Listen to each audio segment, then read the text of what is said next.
जय मसीह की दीदी। हाँ बहन, जय मसीह की। प्रभु तुम्हें आशीष दे। दीदी, आज बहुत से लोग निराश हैं। उनके जीवन में न जीने की उम्मीद है न आशा। वो बहुत परेशान हैं। वो अपने जीवन को काट रहे हैं और टीवी और मोबाइल में अपना आनंद ढूंढ रहे हैं। बस उनका आनंद सिर्फ उसी समय तक रहता है जब तक मोबाइल और टीवी चलता है। मोबाइल टीवी बंद, आनंद भी बंद। हाँ बहन, जब तक हम सत्य को नहीं जानते हैं हम इसी तरह से इधर उधर भटकते रहते हैं और ऐसी चीज़ों में अपना समय गंवाते हैं जो व्यर्थ की हैं।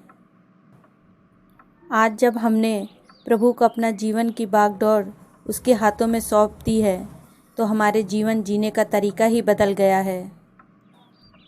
पहले मैं संसार और सांसारिक लोगों के साथ रहती थी और उन्हें खुश करने की सोचती थी, पर मैं उन्हें कभी भी खुश नहीं कर पाती थी क्योंकि वो मुझे अपनी इच्छा पर चलाना चाहते थे।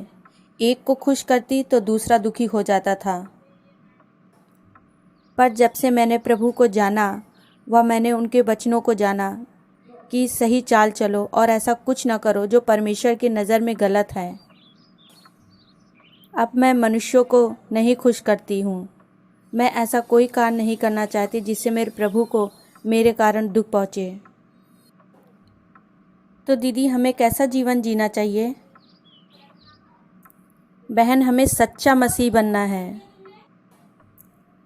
कैसे दीदी? पहला यूहन्ना 2:6 में वचन कहता है, जो कोई यह कहता है कि मैं उसमें बना रहता हूँ, उसे चाहिए कि वो आप भी वैसे ही चले जैसा वह चलता था। अगर हम प्रभु का सिर्फ नाम लेते हैं तो हमें उद्धार नहीं मिलेगा। हमें उन वचनों पर चलना है। जैसे प्रभु ने जीवन जिया वैसे जीवन हमें जीना है। वो एक आदर्श दे गया है कि ऐसे जीवन जीना चाहिए। हमारे जीवन में प्रभु ने जितना दिया है उसमें हमें संतुष्ट रहना है और उसके लिए धन्यवाद करना है। पहला तीमुथियुस 6:6-10 में वचन कहता है, पर संतोष सहित भक्ति बड़ी कमाई है, क्योंकि ना हम जगत में कुछ लाए हैं और ना कुछ ले जा सकते हैं। यदि हमारे पास खाने और पहनने को हो तो इन्हीं पर संतोष करना चाहिए। पर जो धनी होना चाहते हैं वे ऐसी परीक्षा और फंदे और बहुत सी व्यर्थ और हानिकारक लालसाओं में फंसते हैं जो मनुष्य को बिगाड़ देती हैं और विनाश के समुद्र में डुबा देती हैं। क्योंकि रुपए का लोभ सब प्रकार की बुराइयों की जड़ है, जिसे प्राप्त करने का प्रयत्न करते हुए बहुतों ने विश्वास से भटककर अपने आप को नाना प्रकार के दुखों में छलनी बना लिया है। हमें प्रभु ने जितना दिया है उसमें हमें संतुष्ट रहना चाहिए और हमें पूरी ईमानदारी के साथ अपना जीवन जीना चाहिए। पर आज जब हम प्रभु के पीछे चलते हैं तो संसारिक वस्तुओं को अपने ऊपर हावी नहीं होने देते हैं कि हमें प्रभु ये चाहिए वो चाहिए। प्रभु हमारी सारी ज़रूरतों को जानता है, समय पर वो देता भी है। पर आज बहुत से लोग गलत शिक्षा दे रहे हैं। वो कहते हैं प्रभु में आ जाओ, तुम्हें कोई दुख नहीं होगी, तुम्हें कोई परेशानी नहीं होगी, तुम्हें यहाँ आने पर सब कुछ प्राप्त हो जाएगा। पर प्रभु का वचन कहता है कि तुम्हें दीन बनना है, नर्म बनना है। कोई एक गाल पर थप्पड़ मारे तो दूसरा गाल आगे करना है। अपने सताने वालों के लिए प्रार्थना करनी है।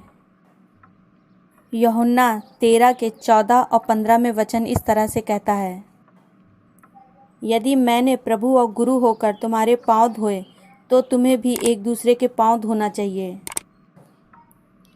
क्योंकि मैंने तुम्हें नमूना दिखा दिया है कि जैसा मैंने तुम्हारे साथ किया है वैसा तुम भी वैसा ही किया करो। क्योंकि मैंने तुम्हें नमूना दिखा दिया है कि जैसा मैंने तुम्हारे साथ किया है तुम भी वैसा ही किया करो। पर आज क्या हम वैसा करते हैं?